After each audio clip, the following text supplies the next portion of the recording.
तुम्ही काय चाललं तुमचं मला अरे तो सांगायला आला होता. सांगायला मी काय आलतो हा. तुमचा नवरा हा. तिच्यापाशी गप्पा आणतोय. मी हे सांगायला इकडे आलो तर तिचा नवरा तुमच्यापाशी गप्पा आणतोय. हे तुमचं चाललंय काय? हा? ह्याला काय का? करायचं ह्याला काय करायचं मारू दे ना गप्पा मारू दे ना गप्प रे तू. का त्या गुलू खाटो बसून गप्पा मारत होता. इथं अंगणात तू बाई इकडे काय करीत असेल तुझी बायको माझ्या नवऱ्या बरोबर. मला हाकून तुझी दिलं. बायको आहे ना दुसऱ्या माणसांना फितवायला एक नंबर आहे. तू नको सांगू मला. तू गवस मला अगं, ए.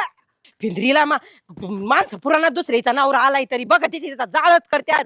मायला तुला काय काय उद्योग आहे की नाही अरे नुसतं हेच पगार घेतो मी याच कामाचे पगार घेतो. अरे तुला लाज वाटू दे काय असं एकदम छाती ठोक म्हणे म्हणतो राव तुला काय लय गर्वाचं गोष्ट वाटत काही आता आपल्या घरी चला काय चाललंय बघायला जरा मजा. अरे आमच्या मोबाईल मधला डाटा जरा संपू दे बघू दे जरा जगातलं मनोरंजन का आपल्या गावातलंच मनोरंजन गावातलं नाही आपल्या घरचंच मनोरंजन बघायचं. चला आता दाखी तुम्ही. बंद आता डाटा पॅक महाराज